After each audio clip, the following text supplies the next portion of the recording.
Hey guys, Spanners here. We've got a great panel for you tonight. We've got Aussie TV sports reporter Jonathan Simon and veteran video producer, our very own Uncle Steve. The European reset starts here.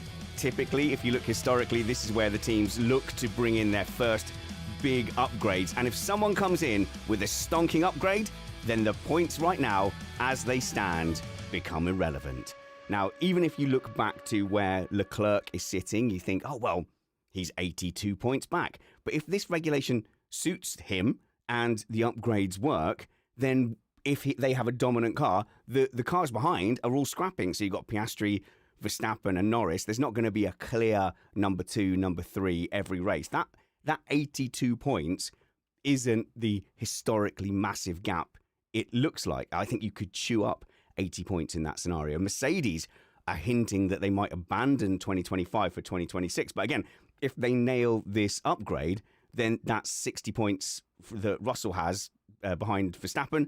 That looks very gettable as well. So this is leg 2 of a season where we were always predicting a massive change when it came to Barcelona. So we'll ask which teams will benefit from Flexigate. We'll review the potential tyre strategies on what is a bit more of a high-wearing track. We'll take a little bit of a look back at the fallout of Hamilton's radio stuff and Monaco as a whole, but we won't dwell on it because, to be honest, I've been totally vindicated for years of correct opinions about Monaco. My initially niche views have now become mainstream.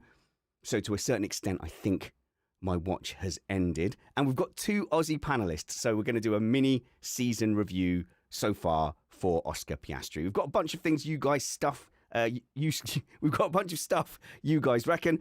Plus, also, Barcelona is just a track that I love. And I get it. It's fighting a losing battle from an entertainment point of view. I think it's in a similar place to Hungaroring, but Hungaroring has that fantastic turn 1, turn 2 complex that's probably saving it from aging out in the same way that Barcelona is. However, it is still a circuit that I have a lot of fondness for. I'm your host, Richard Reddy. We are an independent podcast produced in the podcasting shed with the kind support of our patrons and partners. We aim to bring you a race review before your Monday morning commute. We might be wrong, but we're first.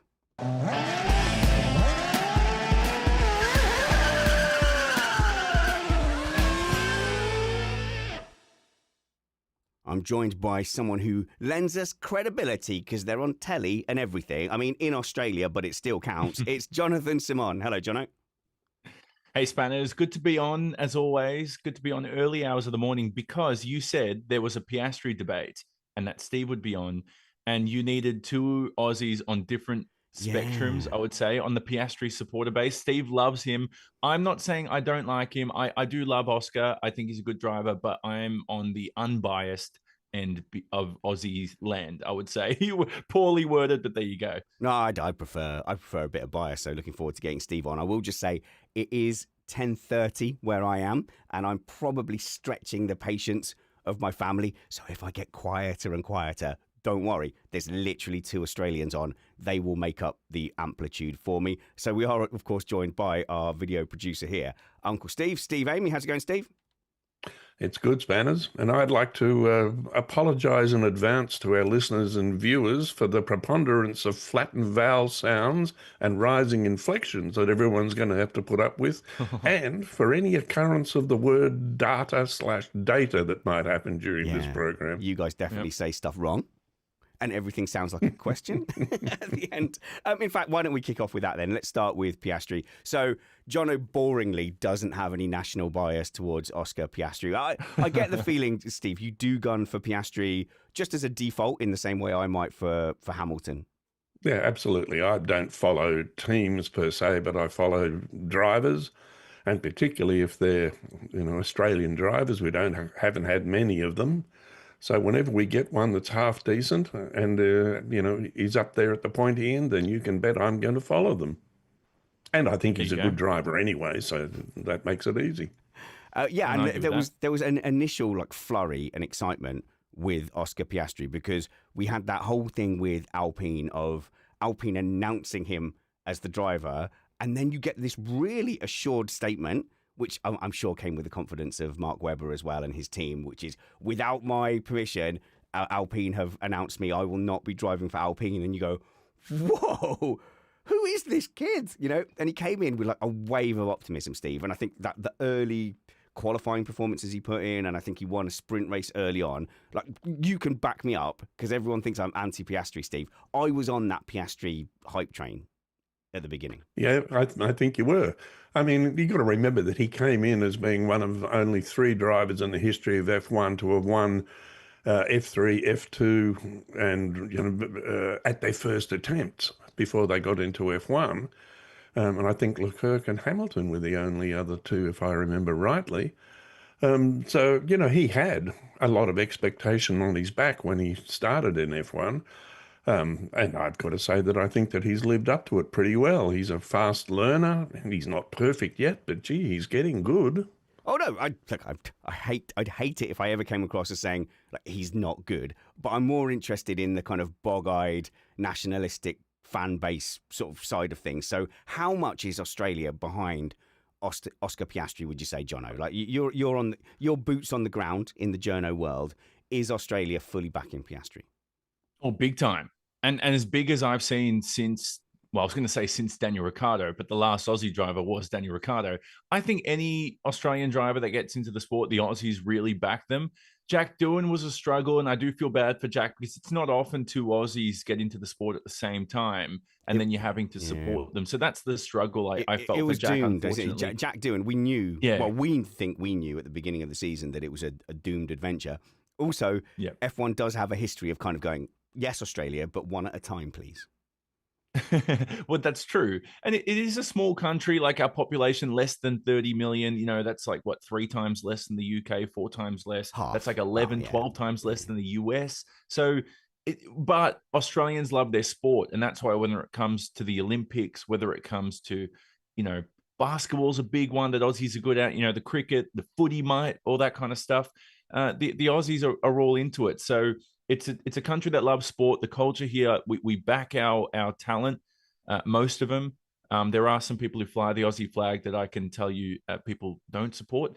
And Oscar Piastri, thankfully, is not in that category. He's a good lad, and I think the Aussies back him. And the best part is he's good. Because could you imagine if you were Canadian Spanners and you had to support Lance Stroll? Could you imagine that? I mean, what kind of life is that? Generally, I just find that they don't.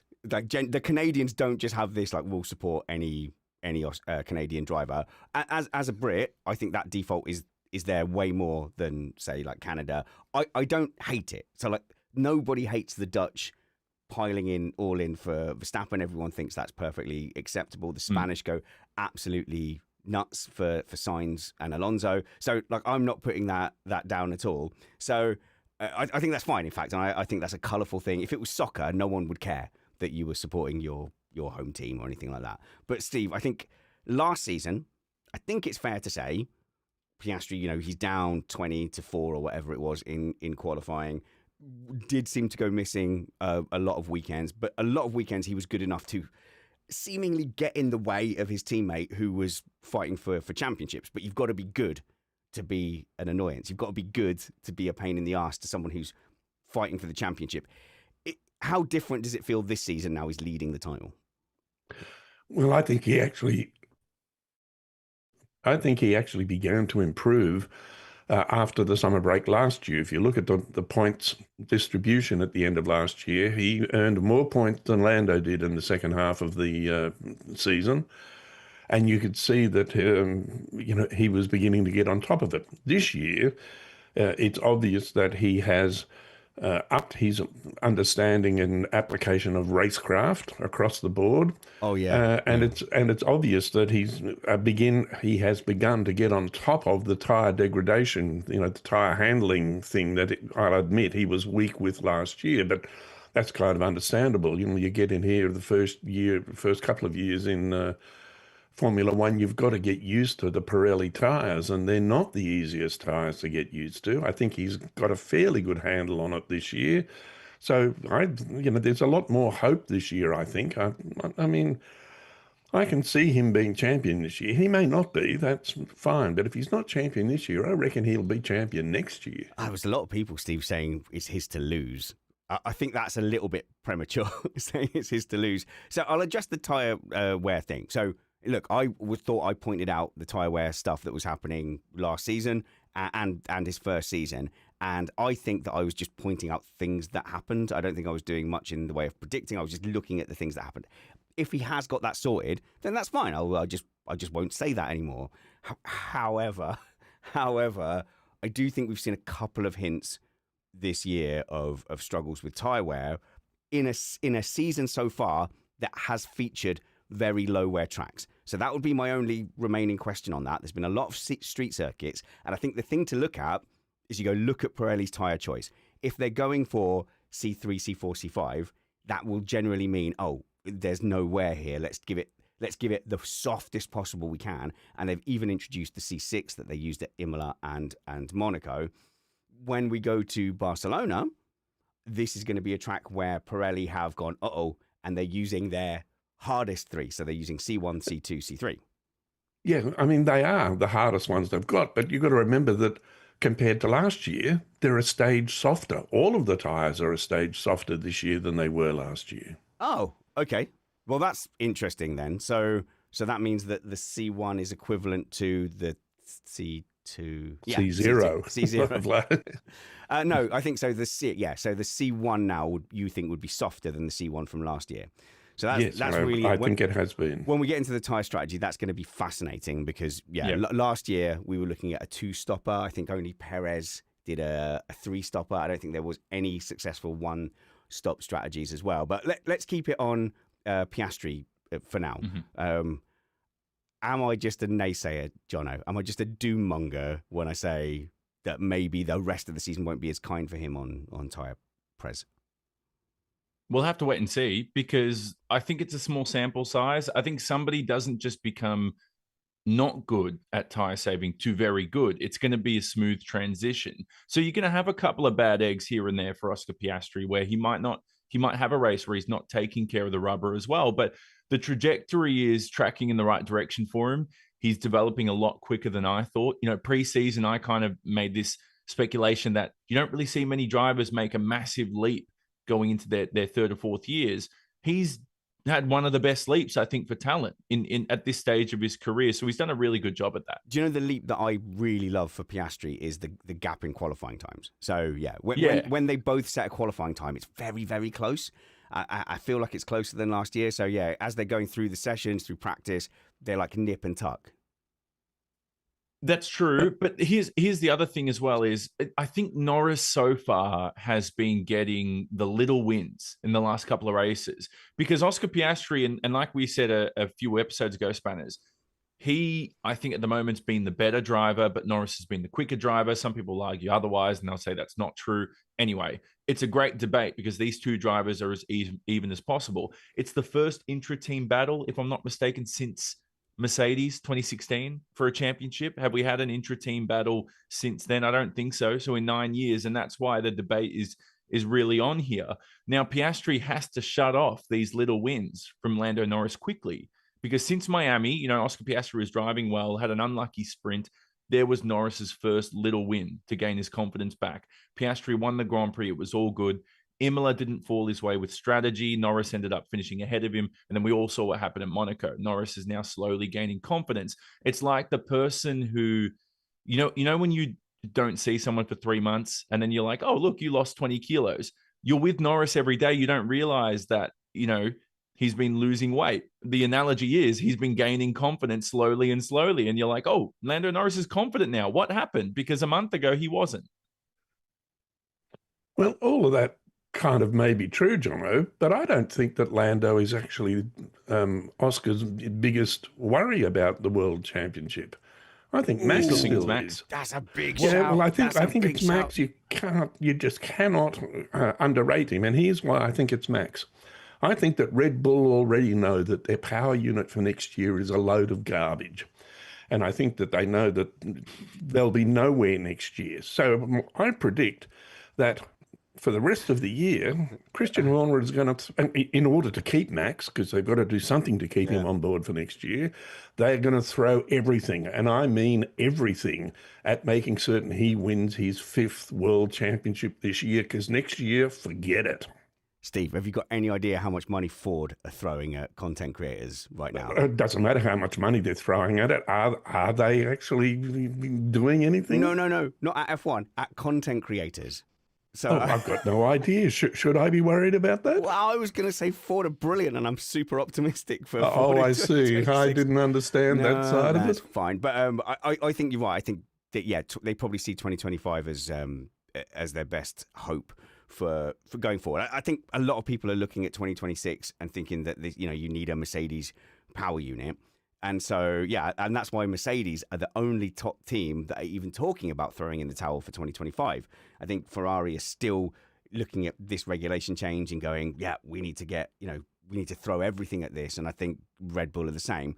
I am surprised, though, Steve, because you seem to be writing Norris off. And so we've got a different camp here, right? We've got 3 different camps. I can be discounted because as a new Norris fan, I've thrown all in. I've declared. New Norris fan? Yeah, I've declared for Norris now. Oh, wow. Oh, yeah. That's a revelation. Missed Apex revelation here in the preview show. I did say it on That's clutching at straws. I did say it on the race review, but it is Piastri fans' fault. Like, Steve, you and your crew have come at me so hard this season. In a lovely way, in a very kind of like Ashes cricket way. But I have got to the point where I've gone, oh yeah, okay then. Bring it on, Australia. And then I get accused of being a Norris fan so much that I'm just like, okay, fine. For this season, if I look at Piastri and their fans having a go at me, Verstappen, whose fans have been at me for like the last 7 years, I'm not had a single Norris fan have a go at me. So that's it. I'm all in. Like, come on, whatever number Norris is. The one thing I think is, like, Steve, do you really think Red Bull's going to have the car for next year? Not for next year. Sorry, for this year. No, for this year. Excuse me, my bad. I've got to say that's the flip up point of my whole argument. When I say that they'll throw everything, I think that they'll forget spending any money on next year. They will put every ounce of development they've got into getting this car better. And they will spend a whole bunch of time complaining to the FIA about how everybody else is cheating. And they're good at that. So, So I think that they will just go for it. If there's any chance of them, giving Max his 5th championship this year, they will pursue it doggedly. Yeah. So, but I'm not dismissing Norris. In fact, I think I'm the opposite. I've still seen Norris as my championship favourite. And I've been looking at his performance and going, oh, my God, like, why have you done that? Oh, my God, you've thrown that away, Saudi. And then I really feel like he's just left Piastri up at the front. And he's going to look back at this point of the season and go, God, I had a dominant car. I was better than my teammate last year. And I didn't even challenge him. I just put myself at the back and just let him go unchallenged. Now, that's not to say Piastri wouldn't have beaten Norris anyway. He might have done. Mm-hmm. But Norris never even pushed that question because he made so many errors on Saturdays. And so if he's sorting that out, if he starts sorting that out, then I think we'll see a challenge going forward. I definitely would push back on Steve saying that Verstappen is the biggest contender for Piastri.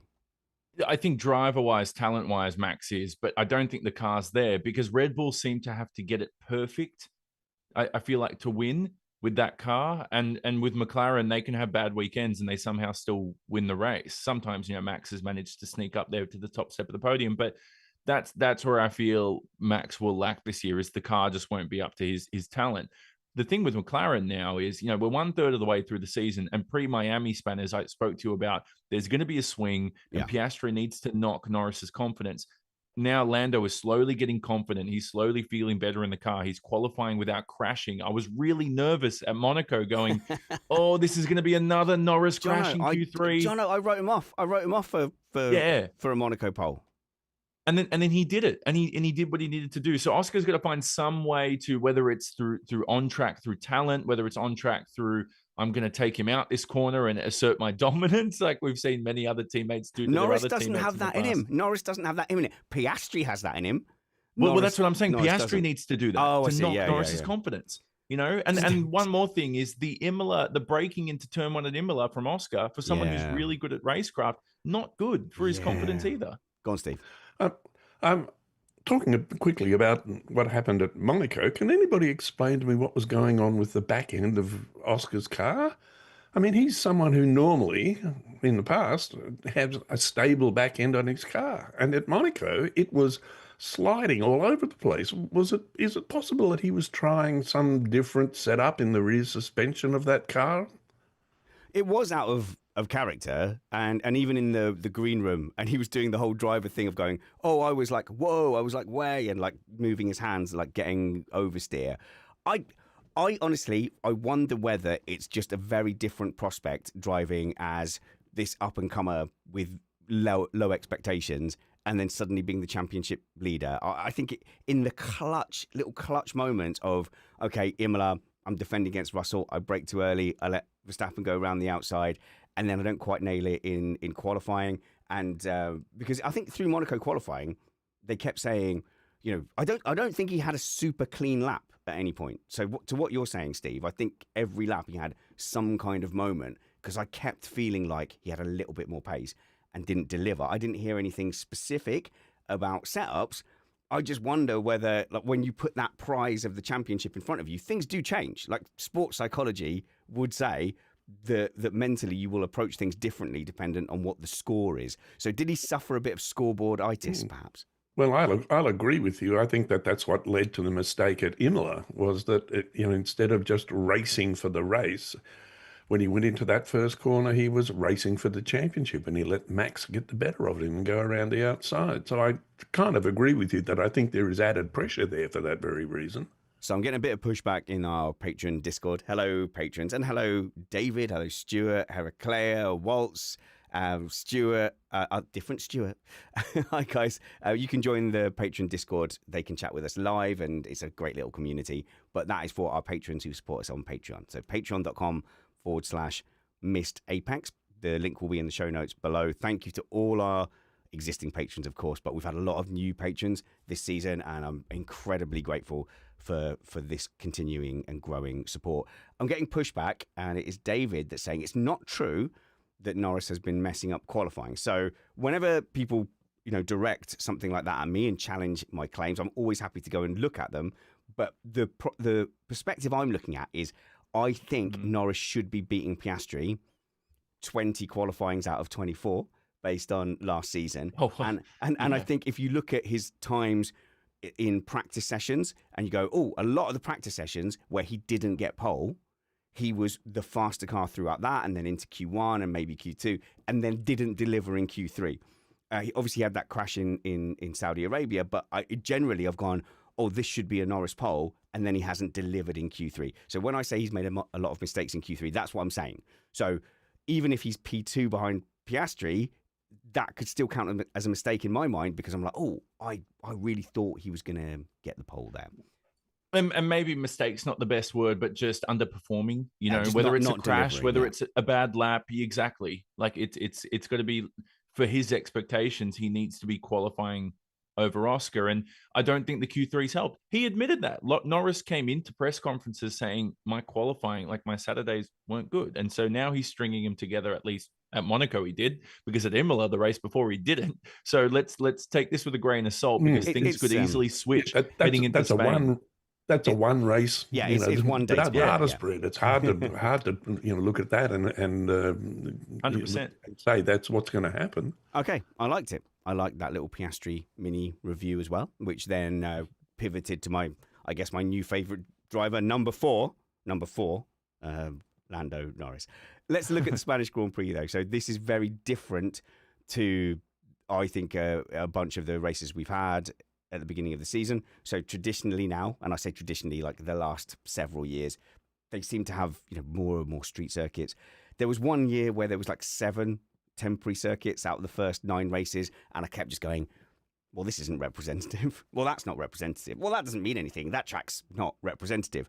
There's no running away from the fact that I've always claimed that Spain is representative. I think the F1 community thinks that the Barcelona Grand Prix is representative. And the reason we say that is because it has a mix of corners.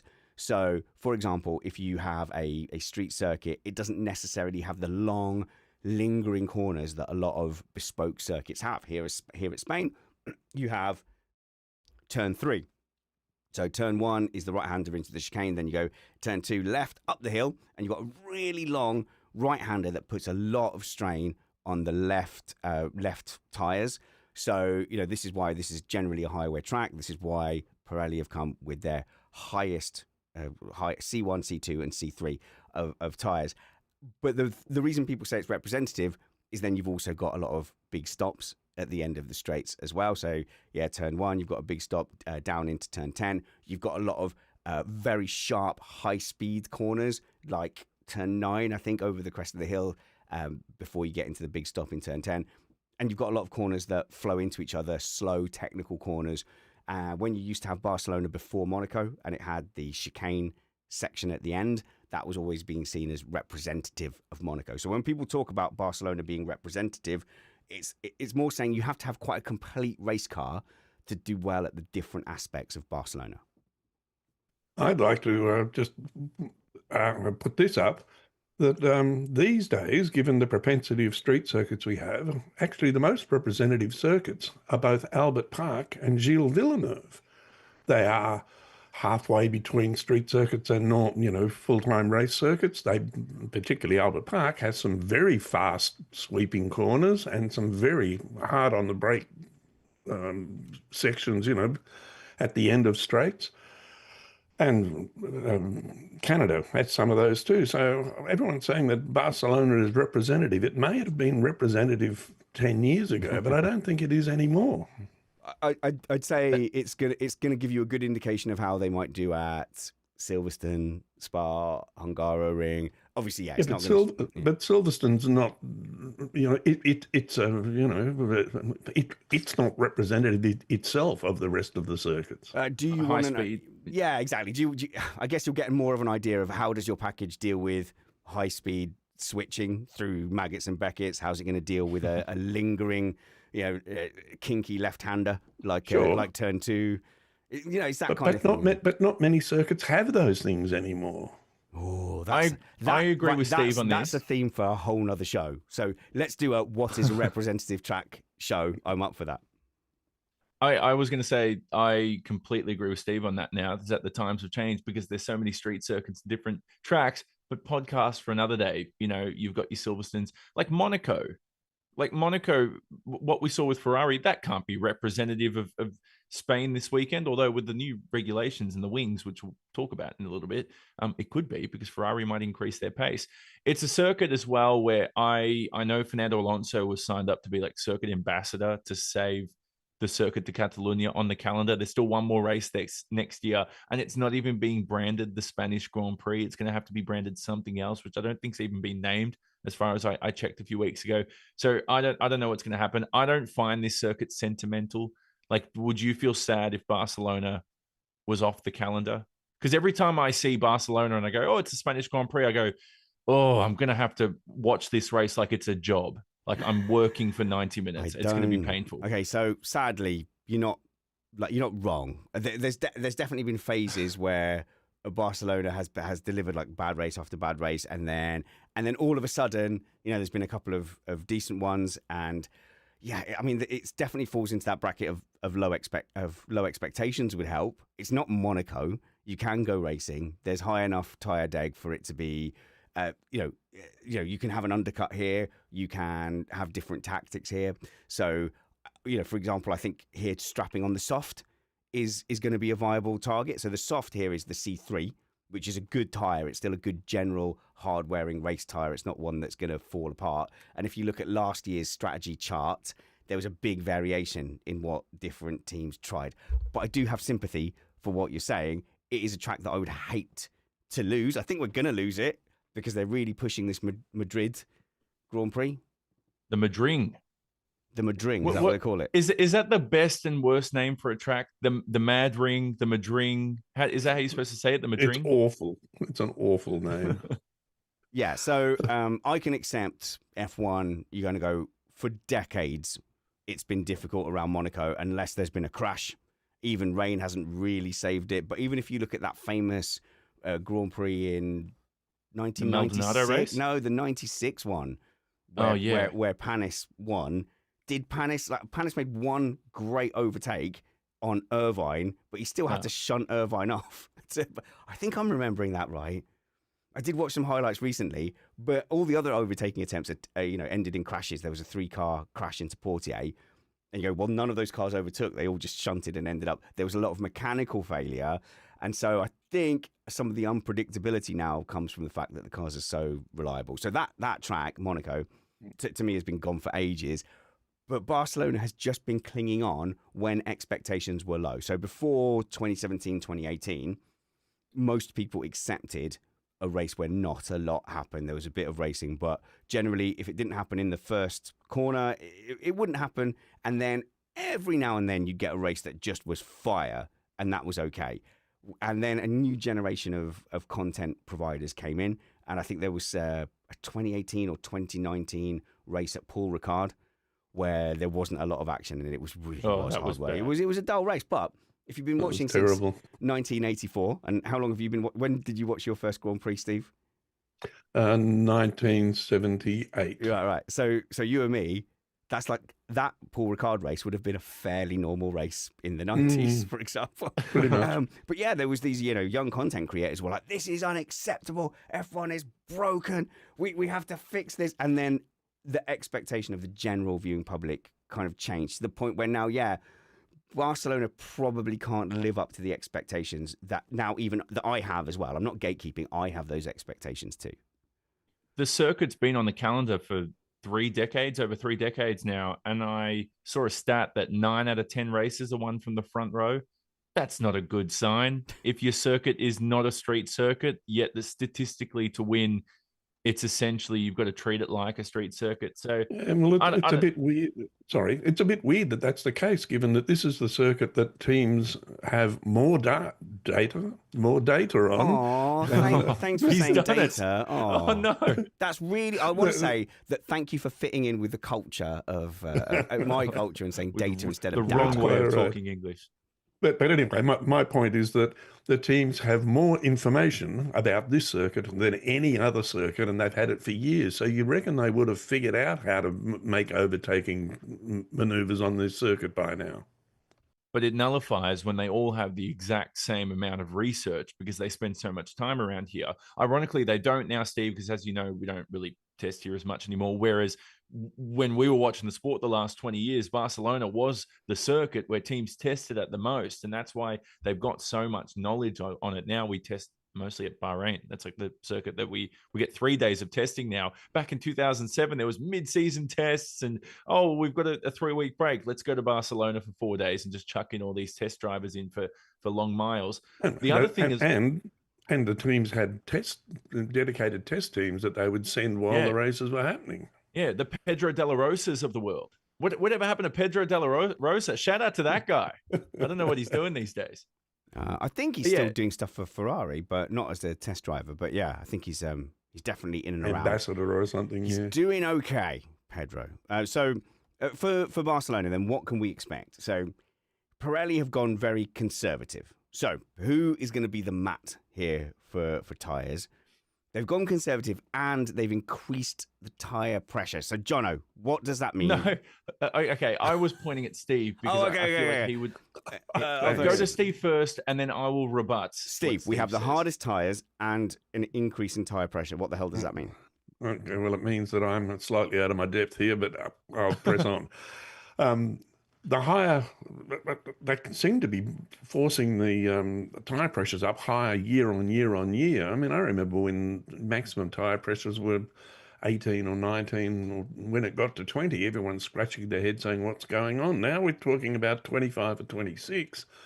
I can only surmise that the change to the bigger tyres, the bigger wheels, 18-inch wheels, has meant that there is less flexibility and more need, to keep that casing stiff. And they're doing that through, increasing the tyre pressures. And I think it also helps with making certain that the contact patch on the road is kept at some kind of normalized amount level that, and doesn't wear the tyre out as fast as, as might happen otherwise. in terms of the tyres that they've chosen, yes, they've bought the hardest tyres, and that's, Barcelona has a higher, deg coefficient than the other tracks that we've raced on so far this year, but it's not the highest by any means in the whole circuit. So they've come here with the hardest tyre selection, which, as I said, is one step softer than last year. So what they're trying to do, I think, is force people into having a minimum of 2 stops and maybe 3. And I think that's all what it's about. And also, if it wasn't for the long turn 3, like that right-hander, I think potentially we could have gone a step softer. I don't know. The abrasion's still high, like Steve said. So maybe we would have still stuck with the C1, C2, C3. But that corner alone, the left side tires take an absolute whacking. And we saw what happened to Lewis Hamilton in 2010, a lap to go or 2 laps to go, and cost himself, was it second or third place at the time, a podium, because his tire just burst. He felt it wobbling, and through that corner, it just gave up and he went straight into the wall. So terrifying incident that Pirelli are trying to avoid. It's not good for their brand, and they've had incidents like that aren't good. With the pressures that Steve said, so we're talking PSI here, they're 26 PSI on the front, which I agree, that's ridiculous. Now, the higher the pressure generally means less wear, but it also means less grip. And it means you're less quicker. The lower the pressure, it means generally you're going to be quicker, but the tires are going to wear out more. The reason is because, like Steve says, when it's lower pressure, it means it's not inflated as much. So think of it like a deflated balloon. And if you roll that deflated balloon over a table, more of the balloon is going to make contact with the table because there's less pressure in it. If you put too much pressure in it, the balloon's going to roll over the table nicely, but less of the balloon is going to touch the table. And so that's like a tire touching the tarmac, which means if less tire touches the tarmac, you have less grip. So with the 26 PSI, the only thing I'm glad about, Spanners, is it's the same for everyone. So I'm not complaining. So that's a good explanation, Jonno. That's not bad. That's a very Star Trek explanation. So, they go, oh, Captain, the tachyon emitters are going to have a sub straight into the warp field matrix. And then they go, what does that mean? And they go, well, it's like a balloon rolling over a table. So there's many things you could use. So, chewing gum's another one. Higher pressure. Higher pressure means that these tires will probably last longer, but not be as fun to drive on. So I have an outlying concern that perhaps this may be a one stop. So a lot of the teams have been caught out in races in the last 2 years where they've assumed it was going to be a multi-stop race, and actually they've been able to comfortably one stop. So famously, George Russell did it, but then they had got the weights wrong. So by not going to a newer tyre, he then finished the race on a lighter tyre, couldn't do enough pickup, and therefore was underweight and got disqualified. Which other team fell foul of that? Oh, I can't remember. He's the second driver to fall foul of that. Come on, live chat, someone help me. Who else got done for having an underweight car? But they have had loads of races where they get on there on race day and they go, oh, actually, tyre wear's not as bad as we thought. So last year, they had the fastest, the longest anyone went on the soft tyre was 24 laps. The longest anyone went on the medium tyre was 27, and hard tyre was 30. Now, I know you're saying they're a step softer, Steve, but I also think they're a step better at making these tyres last. Plus, we're going with higher pressures to protect from the tyres falling apart. So Pirelli here, I think, are being very, very conservative. I think a team can go and do medium hard and do a one stop. That will be my suspicion at the moment, Johnny. But it all depends a bit on the weather too. It's true. Supposed to be hot and cloudless, clear skies, which means that the track temperature is going to be pretty horrendous, and that's going to affect the tyre wear. Everything you said, Spanners, went through my mind exactly the same. Okay. And then I looked at the weather and I thought, well, it is 30 degrees Celsius. It's going to be 40 plus track temp. We could see higher deg here. But again, this is Missed Apex. So I like to say we're about content and knowledge. We're also about outlandish predictions well, which is guess is fine. So we'll have to wait until Friday practice to really get our best judgment. I think at the moment it's, if I have to predict, 2 stop, it sounds about right. Okay. Expectation management, kids. I wake up every morning, especially in half term, and I look across at my loving wife and I look at my kids and I go, okay, what do you think? What do I think I can get out of my day? Do I think I can get to the gym? Do I think I can have a swim? Do you think I could get a tennis match? And I go, stop, low expectations. And today I had to take everyone to the zoo. Zoos are pretty cool, though. I had a great time. It was really cool. I can't complain about that. So let's talk about Ferrari a little bit. They are the team that people have been spoken about the most as benefiting from this new regulation change. So there's been a few quotes. Sky quoted Toto Wolff as saying, I think what we have seen is that Ferrari was probably the most conservative on the flexi wings. I think Barcelona is on the calendar of everybody in the paddock with the new regulation for the front wing. Vasseur says, at least we're working on it for ages. So we've been working for ages, and this can be a game changer. So that was the big quote from Fred Vasseur. But I think the Toto Wolff one is most illuminating when we look at China, where Leclerc seemed to run a lot better without the end plate that was keeping that wing stiff, and that left side of his front wing was just dragging along the floor, and it just seemed to suddenly unlock a bunch of performance. So, I think the question will be, we're purely speculating, can Ferrari turn this season around? Can they get back on level pegging? And I'm worried from the quotes that I've heard that they're too reliant on their new front wing and everybody else having to have their front wing nerfed. What do you reckon, Steve? Well, I think it depends on whether you believe what McLaren are saying. They're saying that this new regulation set won't affect them in the slightest, and they're just going to keep on racing. That they've designed their front wings so that from the very beginning, so that it has been sitting within these parameters. And if that's the case, then Ferrari, unless they can come along with a new front wing design that is substantially different and substantially more efficient, I think they're still going to be stuck behind McLaren. Now, we've also got to think about it's been said that this new TD is probably going to affect Mercedes and Aston Martin to some degree, and maybe even Red Bull. So it will depend on how much it affects each of those other teams. But, to say that, Ferrari's going to come out on top and through all of this, I think is a little bit of, doing something into the wind, because we just don't know until we see what happens on, I suppose it's going to be second practice on Friday, that we'll have some indication of whose wing is working, whose wing is not. But, if McLaren... If Stella is right and McLaren don't have to worry, and they've been using, wings within the rule set since the beginning, then I think they're going to be hard to beat. So I can't see that Ferrari are going to step ahead. With the static load tests as well, so it's a reduction from, for the tech people out there, 15 mils to 10 mils is what it is. So that's what's going to happen there. Steve, you think it's most likely going to impact Mercedes, McLaren, Williams, the Aston Martins, and the RBs?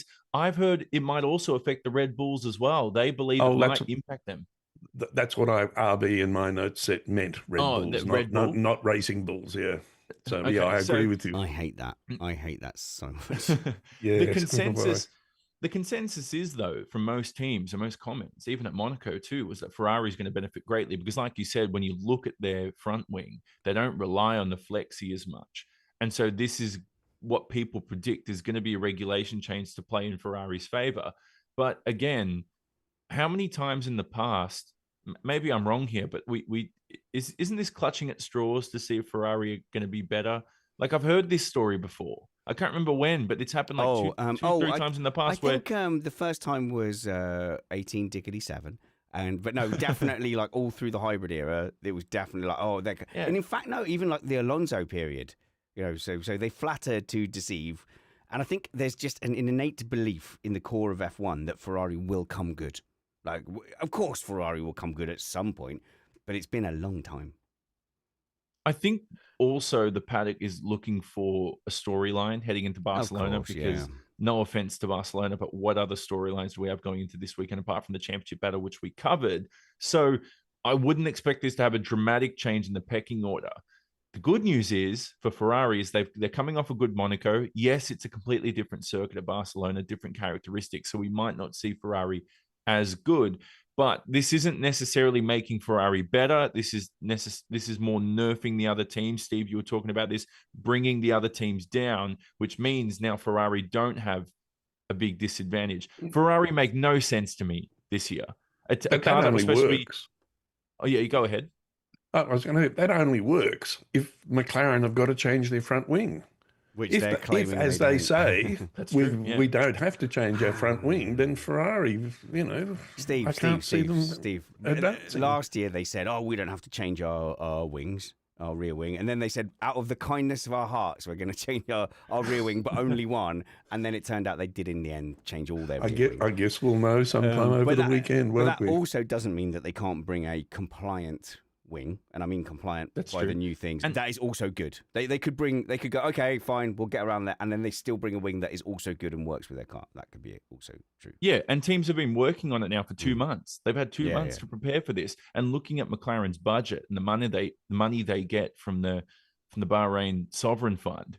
The Sovereign Fund, that might be the word of the year for me. That is my favorite word at the moment. Sovereign Fund. I call everything a sovereign fund now in my life. The money they get from Bahrain. Yeah. Yes. So I think I don't think it's going to impact them as much. Potentially. We don't know. We're all speculating here. We have to wait for the Friday as well. For Ferrari, I was going to say earlier that it doesn't make sense that how they're slow in low speed corners all year and then somehow are very quick at Monaco, arguably borderline could have had pole and won the race. Yeah. It just doesn't make any sense whatsoever to me. I think, and this is just from reading clever people's articles, I think, well, hang on, not all of it is just from reading stuff, because my take was that they got the ride height wrong. Like they must have simply calculated the ride height incorrectly. So they would have lost that sprint race in China if it had to go any further. They got disqualified out of China. Their whole plan revolved around a ride height that they couldn't practically achieve, so they've had to raise it. And the fact they've had to raise it then means their whole aero platform is a lie. You get to Monaco, and that's somewhere where everyone has to raise their ride height. So kind of everyone had to go to the Ferrari's level. So maybe that explains the Monaco kind of hope just a little bit. But then maybe everyone gets nerfed by this. That's the hope, isn't it? Everyone gets nerfed to the point that Ferrari were at. So Toto Wolff says, well, Ferrari were very conservative with the flexing. And who knows, the teams that were conservative with the flexing, were they the teams that really pushed for the FIA to look at it? And then, maybe everyone gets brought back to them. So that's politics and stuff. But the Patreon live chat has given us some reckons. So Sharky, or Ahmed, says, I reckon the new technical directive will make not one iota of difference to the competitive order. Well, wouldn't that be typical? So the thing that we've been building up and hyping up since the beginning of the season makes zero difference? Yeah, probably. It's possible. As Jonno said, they've been preparing for this for 2 months. Yeah. So no, I don't think it's going to make one iota's worth of difference either. EJ says, I reckon that Pirelli is bringing the hardest selection of tyres, and that will make the race rather meh. Well, here, look, in Imola, we said this race is going to be garbage, and it was great. In Monaco, we hyped up the 2-stop strategy, and maybe it could do something, and the race was trash. So I will go on the record now as saying Barcelona 2025 will be the dullest Grand Prix in race history, and you can quote me on that. Otherwise, my name isn't Spanners J Reddy. In Spanish Grand Prix histories? Is what you're saying? No, in the universe, it will be the worst motor race in the universe's history. Let's see. Go on. Ironically, coming off Monaco, which people didn't like, kind of an interesting race because we had a lot to talk about. That's what they created discussion points. It just wasn't a good product to watch. So Nate Sanders from ESPN, another Colchester local. Big shout out to Nate. He's great. He's got a great book, a Ferrari book out, which he was kind enough to send me a copy of. But he did a poll saying, should we keep Monaco or get rid of it? And it was like 50-50. I'm like, honestly, the people now saying keep the Monaco Grand Prix, they're just the kind of difficult hipsters that claim to not own a television. They're the kind of people you say, oh, did you watch Traitors? And they go, oh, I don't even own a television. But they're still like watching Netflix on their computer and stuff. Oh, I don't even own jeans. All I've got is cords. Well, I reckon the Monaco experiment was a massive failure. Yeah. Um, and I think we've got to, and I'm someone who likes Monaco. I mean, I love to see the cars racing around. But as a racing venue, Monaco's done its bit. And as a party place and somewhere to do business and do networking and all that stuff, yeah, it still lives. So let's change everything up and make Monaco totally different than what it is at the moment. And I reckon what we do is this. Yeah. Saturday morning is now a sprint qualifying and a sprint race on Saturday. Then Sunday, we start at 10 o'clock in the morning and we have what is a long time trial event. Every car gets to go on track by itself and set times. And here's the rules. We set a baseline time that you can't go under, otherwise you're eliminated. And every lap that you go out, you've either got to do a faster lap than you did last time, otherwise you get eliminated, or if you crash, you get eliminated. And the last car that's standing at the end of the day wins, and they get some sort of prize, more time in the air, in the wind tunnel next year or something. I mean, do away with the long, boring Grand Prix races. They don't work it there anymore. I have got a slightly simpler idea, and I don't want to sound like I'm dismissing you. I don't want you to feel unheard or unseen. But my idea is to not race at Monaco anymore. Oh, Monaco has a historical significance that I think is important, and we got to allow people to go there and party and do deals and be seen and all that sort of stuff. So we just make the motor racing part of it different, not so important. Make it so different that, from any other race weekend, that it has its own personality, without being a race. No, I don't want to. Back to the reckons. Tom says, I reckon Piastri and Verstappen will take each other out in Barcelona, leaving Norris to take the title. No, because Verstappen only has eyes for taking out Norris at the moment. Matt says, I reckon Lando is starting to believe and will continue chipping away at Oscar's lead. And that's something that Jonno has brought up as well. But this one is the one I want to put to you, Jonno. Ahmed says, I reckon Riccardo Adami will not be Lewis Hamilton's race engineer by Silverstone. I think that's a little extreme. I don't think Ferrari, with the status and nature and the publicity of the team that they are, and the amount of exposure that Lewis Hamilton gets, that they're going to drop an experienced race engineer who's been race engineering many drivers, from Sebastian Vettel to Sainz to Ricciardo at one stage. Tonio Liuzzi, I don't know, I might be getting that wrong, but he's been in F1 for 15, 20 years right now as a race engineer and has experience. Personally, I find I feel bad saying this. Sorry, Ricciardo, if you're listening. I know we've got an influx of Ferrari engineers probably listening to this podcast after we brought one on the other week on Missed Apex. Yeah, Francesco Campello. Exactly. I find Ricciardo just dull and boring to listen to. Like, he would put me asleep if I was in a Grand Prix race. But he's an engineer for the.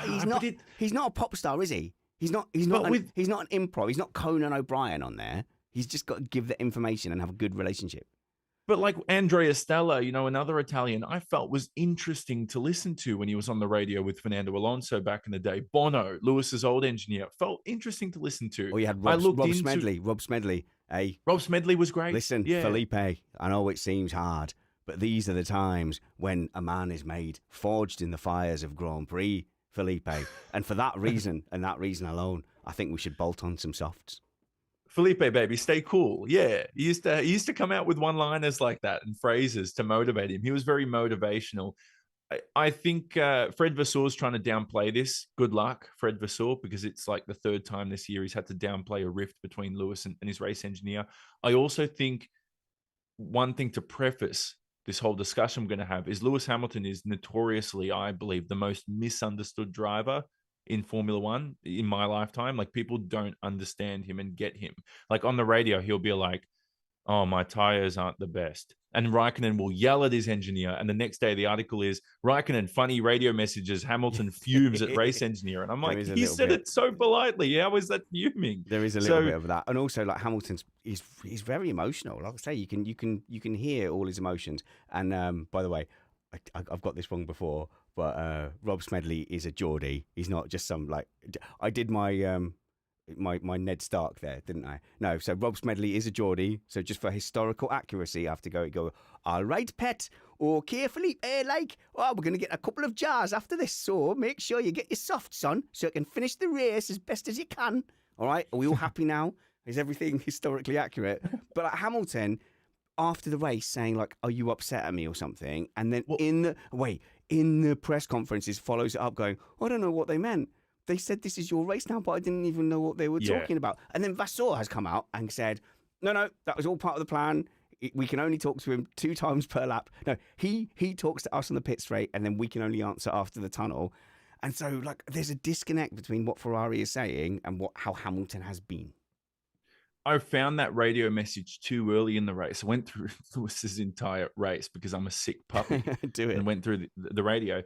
And I do see where Lewis misunderstood that. And so he began to push when Adami meant something else. And I don't actually know what he meant, to be honest with you. So that's the miscommunication there from Riccardo Adami. So I don't know if it's a language barrier or something where that's having an effect on Lewis. But what didn't help was Lewis would ask questions on the main straight at Monaco, and Ferrari said, we're not going to talk to the driver until the next straight, which is the tunnel. So it became 30-40 seconds before Adami was giving him answers. So that radio message where Lewis said, you're not answering me, that was like 50 seconds apart. But yet the TV would condense it for us, as a TV audience, into about 10 seconds. And that's why I think Adami's completely just not listened or forgot Lewis's question and given him or irrelevant info. Maybe Ferrari need to try an AI interpreter, artificial intelligence interpreter, so that feeds into... Hey, Siri. Siri. What's the gap, Siri? The optics, though, are not good. So if you're Ferrari, I don't know, how important is it to you that Hamilton fans are all going crazy? Because Hamilton fans are, and I used to be a Hamilton fan before I was a Norris fan, but Hamilton fans are all going crazy and going, that's not good. It doesn't feel right. So I do wonder how much of an effect a driver can have on who is his race engineer. And because Hamilton it's a huge effect. Do you think so? Oh, yeah. Do you think Hamilton can storm into Fred's office, kick over a bucket and go, oi, Fred? Yeah. To some degree, I think he can. Hey, man, get someone on the radio who I have some empathy with and can communicate with. At the moment, it's not working. I'll agree with you that Hamilton is having a hard time and he's not feeling comfortable in the car. And a lot of that has to do with the information and the to and fro that goes on. So I think Fred has a job to do. I mean, Ricciardo, I understand, and I feel sorry for him, but he's not the man to be sitting in that seat at the moment with Lewis. Harsh. Okay. And the radio message post-race banners where he said, are you upset at me? Yeah, I know. Again, that was one where Lewis had said a message and didn't receive a response for 45 seconds. Normally, post-race, Bono would come out with something, hey, let's get it next race. They all do. Great job. And Adami didn't do that. Sorry, not the race we wanted, Pet, but, there's another race around corner. So I don't know. Oh, no. Is that Rob Smedley again? That's my generic race engineer now. It doesn't look good. I would say that. So I'm interested to see how Ferrari deal with that and adapt with that, and whether they just go, well, that's just what it is. Because at the moment, he's not their biggest concern. He's the number 2 driver at Ferrari on performance at the moment. And so we get accused correctly of not focusing on Leclerc enough, which I don't know why. I don't know why I have this mental block about focusing and talking about Leclerc. There's something in my mind where I don't quite believe in the Leclercness of it all. Yet I am happy when he gets a good result, and I am sad when he gets a bad result.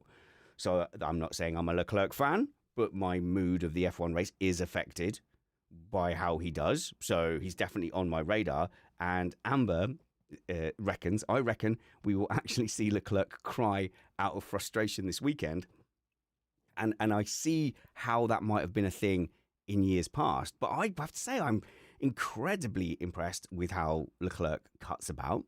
I think he has shaken off some of the I am stupid things that Hadjar is going through that at the moment now after his second crash in practice in Monaco. And he was like, oh, do you know what it is? It's because I'm the worst human being ever. That's why I crashed again. Everyone should simply spit at me as I come through the garage like I'm the least worthy driver ever, Whereas Fan almost did. Leclerc. Did you see that? Who? Oh no, yeah, Leclerc got angry. Sorry, Hadjar got angry with a fan in Monaco. Yeah, sorry to cut you off. I just thought, he is getting ruthless ironically after No, Monaco. someone just anyway, some fan made just a gobby comment of it, and Hadjar just went, "Do you know what? I'm standing up for myself. I've got an issue. I'm going to stand up for myself," which is, that's fine. That's a professional issue, and that balance. I think there's a balance. I think to some extent you can't just be a machine and sponge it. And as a content creator, I have that same balance to strike. Recently, I've been screenshotting but deleting the names out of comments that I've been getting and just going, hey, look, just to highlight, this is the kind of thing I get daily. This is my normal. Whereas you would think with F1 drivers, they have to be protected quite a lot because there is a flood of negative comments, and maybe Hadjar just hasn't quite caught up to that yet. But it's a normal human reaction. If someone like yells at you in the street and is critical in the street or sends you abusive messages, it is normal to reply to that. So I think Leclerc has gone through that I am stupid phase. And if you watch him cut about on social media, he is him. I think that's like a Gen Z phrase. If you say he is him, I think Leclerc is him. I think Leclerc is the finished Leclerc article. He's very comfortable in his own skin. He's part of a power couple. They're owning their Instagrams and their media. He cuts around the paddock with an air of confidence. He's doing great against his 7-time world champion teammate. He seems to be performing. And so I don't think that Leclerc is going to cry out of frustration. I think he's battle hardened. He's Ferrari hardened. 7 seasons at Ferrari? Is it 7? 7 seasons at Ferrari, and he's still there, and he's still the number one driver. He went in with Vettel and ended up being the number one driver there. He was the number one driver over Sainz. He's currently the number one driver over Lewis Hamilton. I don't think there's a harder driver in the paddock than Charles Leclerc. He's never been the second best driver on a team in F1. Not really. Maybe even in Formula half 2? a season with Vettel, maybe. I don't know. Yeah, well, 5 races until Canada, and then Vettel's career went downhill because he gave up on the sport. Anyway, conversation for another day after that Canada penalty. But yeah, Charles Leclerc, like that, I never really thought about that. Is he's gone through Vettel, Sainz, Lewis Hamilton, and still so far, with a few races into Hamilton, he's better than Hamilton so far. So and all I think the he's never been that Ferrari can throw at him as well. He might arguably be like he's. Tell me if I'm wrong, but he's performing as good as, for the car here, I've got to be careful here. I was about to say he's performing as good as Fernando Alonso was back in the 2010s, but Alonso, I felt, had a better car and an attempt to win a world championship. I don't think Charles has really had that, maybe apart from that 1 year where the car was qualifying really well, and then he decided to push because they didn't have the race pace and he would crash out of a lot of the races, like France or whatever the race he crashed out at. Anyway, I'm going off into an argument that could take 40 minutes, so nobody comment on that because I can guarantee you there's a lot of information I've missed on Charles. Oh, no, Jonno, you're right. If you say nobody comment or email about that salts it. People go, oh, yeah. No, all the Monegasque people that are going to email into the show. No. What a shame. I think, okay, season on season, I'm more and more impressed and more endeared to Leclerc. I think there's a balance between the amount of emotion he has, the amount of himself that he shares, and the amount of professionalism he has, and then combined with just raw talent, speed, and the reason we don't have a lot to talk about with him during races and race reviews is because he doesn't make a big show of himself. I don't know. I think he's just probably quietly growing, and it's a watching brief. All right, we're getting close to the end of our race review. There was a couple of stories we had here in the show notes. Who put in the FIA president complaining about the amount of money? That's you, Steve. Go on. Steve. So what's the comment we had from Mohammed Ben Salem? He came out and made comments along the lines of, I can't quote him verbatim, that the decision that was made back in the early 2000s, or was it before that, in the 90s, where the commercial management of F1 was split away from the regulatory part of it, which meant that the FIA had to sell the commercial rights away, and they did that to Max and to Bernie, and then and they did it for X number of dollars. It was agreed at the time, and Bernie got the rights for 100 years to Formula One, the commercial rights, at which he then subsequently sold on to people, and now Liberty are in the middle, have the ownership of that. So Salam is saying that that was unfair, that needs to be revisited, and that the FIA should get more money than what they're getting now. The issue, of course, is that this is something that the European legal system came up with, and to, re-legislate that through the legal system in Europe is going to take years and years and years, and is going to take bucket loads of money that the FIA doesn't have. And Liberty has all the money and all the lawyers in the world. So I'm scratching my head saying, what is this man going on about? I'm beginning to think that this is just something to obfuscate something else that he's about to come out with, that he's going to slip under the door. All right. Didn't he compare it to team principals and said, why should one team principal? Yeah, why should the team principals be getting, so much money and we're getting nothing? I mean, he's getting nothing. I mean, he's a man that owns a $75 million stable of cars. He's fighting a losing war there as well, isn't he? Yeah. Formula One's threatened before to separate and make their own championships that are non-FIA regulated. And if he starts to dabble into this territory, I think he's taking a knife to a gunfight. Yeah, I totally agree. That's why I'm saying there must be something else behind this, because it makes no sense whatsoever to go down this path. Well, he's got a campaign to run, hasn't he? So I guess if he's going to be elected by people within those little mini, the country groups, so the subsidiaries of the FIA, and he says, I think all the FIA and all the people who vote for me should get more money. That's quite a vote winner, isn't it? That's quite a popular thing. Like, oh, yeah, no, I want more money as well. Let's vote for MBS. All right. Right, guys, let's put our professional reputations on the line here, because it is going to be the Barcelona Grand Prix. And, Jonno, you hate predictions. Like, you literally won't make any predictions. So I want predictions from you guys of A, which team is going to make a jump forward, and I want your top 5 as well. I've completely unprepared you. So while you're thinking about it, I'm going to read out what the Patreon Discord have said. So Harb, says a Piastri win. I feel like it's going to be a bold call if there's a lot of tyre management needed. But then if he does that, then, that's a big shut up to Spanners, which I'm sure he really cares about. Piastri, Verstappen, Norris, Hamilton, Russell. Oh, I think that's an even bigger call. Hamilton. So that's how, Yeah, but look, this is it. Now when someone makes a really bold Hamilton call, okay, let's see. I like it. David says Lance Stroll to win. Perez, okay, David, you're being very difficult and you're ruining the game. Chris says that Mohammed Ben Sulayem will win the race with Verstappen second. I feel like sometimes, chat, you don't take this massively seriously.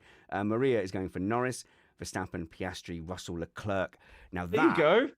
Now that sounds realistic. That sounds realistic. So that's a good upgrade for Mercedes. I think that's Norris getting his groove back, which is what Jonno seems to be saying. Verstappen being somewhat inevitable there in the top 2, and Russell continuing his good form, which has dropped off only a tiny bit, but you'd have to think it's still there. So go on then, Steve. Who's benefiting from this regulation this new regulation change, and what is your top 5? Who's benefiting?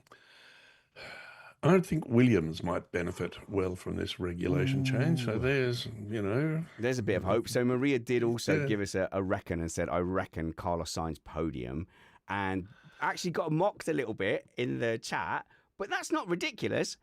No, Albon's got 2 P4s so far this season. Yeah, and Sainz I think they're developing well. Yeah. I think that they might find a way to make this work for them. And your top 5, Steve, you're not getting away with it. Come on. Yeah, okay. Well, I've got to say Piastri, Norris. Piastri win. Toss up between Leclerc and Sainz. I kind of agree with that. Then I think it's Russell and Verstappen, and then Lewis after that. Oh, interesting. So writing off Red Bull a little bit there. Jonno.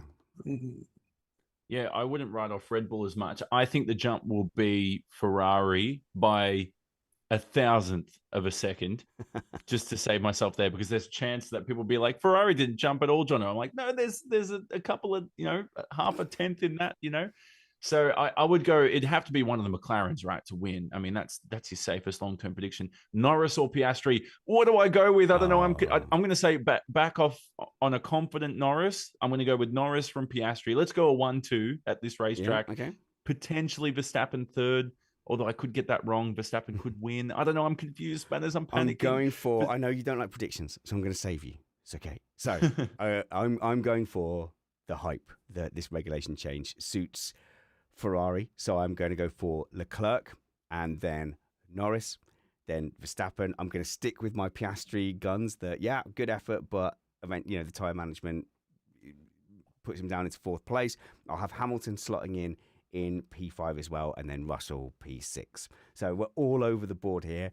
The one rule I have about this is if you come back at us and quote our predictions to us, probably going to block you. I think that's a reasonable way to run a project. Wow. Steve is well beyond social medias and things like that, but at least wave at Steve and say hi. If you comment in the YouTube and say, hi, Steve, we liked having you around, he will see that. That's his domain. And obviously go and hang out and tag him.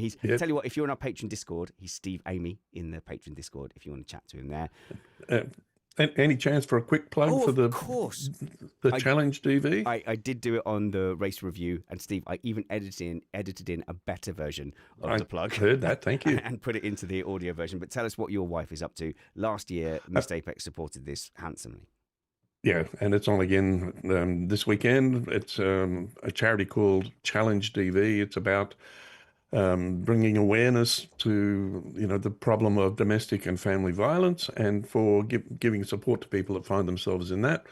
It's basically a 3-tier event thing that's happening this weekend. There's a 110-kilometer overnight run for people who are mad enough to try that, open for teams and individuals, and there are some individuals doing it. It's a 13-hour run. There's a 10-kilometer run that starts sort of at 4 o'clock in the morning. Okay, that's a bit more. And then there's a 3-kilometer run/walk, which is also one. Jane's doing the 10-kilometer one. And last year, the Missed Apex patrons and listeners were fantastic in the support that they gave, and made a big contribution. And it'd be nice to, anything that you could possibly, afford to give would be gratefully accepted for this great charity. It's really quite important. Steve, I'll ask Spanners to put a link in the We'll show definitely notes. put a link in the show notes. And also, we'll plug that again on the Barcelona Grand Prix race review. Remind me to do it earlier in the show. Yeah, but it's too late at that stage. It's on this weekend. In that case, I will insert the mention that I did during the Imola Grand Prix review. So this is going to sound weird now because you'll already have heard my insert by the time you've heard Steve. That's fine. We'll do that for the audio, not the YouTube. The donation pages stay open for a few days after the event, so people can still jump on and chuck a few bucks if they'd like to. Now, Jonno, you're not supporting a charity. For you, it's all about you. So, where can we follow you and just improve your career? It's all about Jonathan. That's going to help me get followers, Spanners. Johnny, believe me, yep. I've sat here for years and gone, follow me, I'm the best one, support my Patreon. And also, I'm open to bribes, which is true. I am open to. If you give me money, I will change my opinion on your product or team. Yeah, that's how I got onto this podcast, with the bribes. At Johnny S8, JONNYESS8, I can officially say I've made a TikTok. I haven't posted anything though, but I'll get to it. I made one a few days ago. So chuck me a follow on TikTok if you're around. I'll have some content out hopefully soon. And obviously Instagram, not Twitter, X, the whole shebang. I'm there. You can't tell, but he's got a face for TV, as Jonno. That's why he's on TV. So go and give his Instagram a thing. Jonno, make sure you give me the links because Matt is swanning it up, drinking wine in Italy. So the show notes are down to me. So if the show notes look pathetic, it's because I'm the one that's written them. I would just like to say, guys, thank you. If you're 1 hour and 16 into a race preview midweek, then you're someone who hangs out with Missed Apex, and ultimately our community is the thing I enjoy most about this. I know I had a little bit of a focus on the negative comments I get. Believe me, there is a wave of positivity when we're out and about in the real world. People come up and say hello. People come into our live events, and people send messages all the time with, basically like an emotional thumbs up and a hug. I know there's a massive community out there that like what we do and like being involved in what we do as well. So do follow me, because after all, I am the best one. Instagram, I'm getting better at it. So follow Spanners Ready on Instagram, Spanners Ready on X and Blue Sky. And until we see you next, work hard, be kind, and have fun. This was Missed Apex Podcast.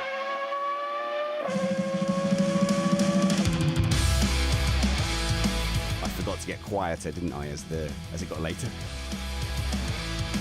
I'm expecting a strongly worded WhatsApp from my wife.